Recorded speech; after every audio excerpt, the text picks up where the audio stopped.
Hello everyone, welcome back to my channel. Today I come back with another new video.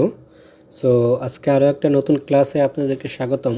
আমাদের আজকের ক্লাসটা আজকের ক্লাসে যে টপিকটা ছিল মার্কস, আমরা গত পর্বে 14 নম্বর ক্লাসে বুলিয়ান অপারেশন নিয়ে আলোচনা করেছিলাম। অর্থাৎ কয়েকটা অবজেক্টের উপর কিভাবে আমরা অবজেক্টগুলা অপারেশন করতে পারি, অবজেক্টগুলোকে আমরা সাবস্ট্রাক্ট, এক্সিকিউট, ইউনিয়ন কীভাবে করতে পারি সেটা নিয়ে আলোচনা করেছিলাম। তো আজকের ক্লাসে আমরা দেখতে পাচ্ছেন যে আমি একটা রেক্ট্যাঙ্গেল নিয়েছি। তো রেক্ট্যাঙ্গেলে একটা ইমেজ অ্যাড করেছি।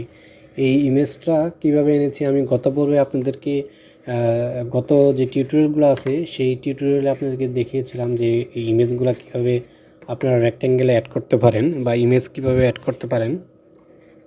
সিম্পলি আপনার রেক্ট্যাঙ্গেলের যে ফিল যে কালারটা আছে এখান থেকে আপনার ইমেজ অ্যান্ড চুজ ইমেজ, আপনি এখান থেকে জাস্ট আপনার মেমোরি থেকে ইমেজটা নিয়ে আসলেই এখানে চলে আসবে।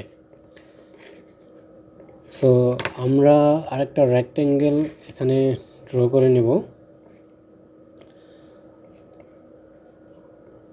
ওকে, দেন আপনারা এখানে এই রেক্ট্যাঙ্গেলটা এটার এই নিচে নিয়ে আসবেন। নিচে নিয়ে আসলে দেখতে পাচ্ছেন যে এখান থেকে আপনার যখন এই দুইটা রেক্ট্যাঙ্গেল সিলেক্ট করে জাস্ট এখান থেকে যে এই মার্কস অপশনটা আছে, ইউজ এ মার্কস, আপনার জাস্ট এটাকে প্রেস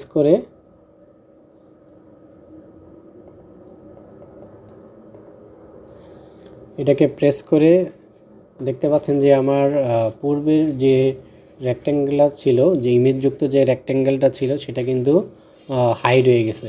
দেন আমি পরের যে রেক্ট্যাঙ্গেলটা ড্র করেছি তার উপরে আমি যে জায়গাটুকুতে এই রেক্ট্যাঙ্গেল রেখেছিলাম সেই অংশটুকু শুধু দেখাচ্ছে। আপনি চাইলে এটাকে যে অংশে আপনার এই রেক্ট্যাঙ্গেলটা মুভ করে নিয়ে যাবেন সেই অংশটুকু কিন্তু আপনার এখানে দেখাবে।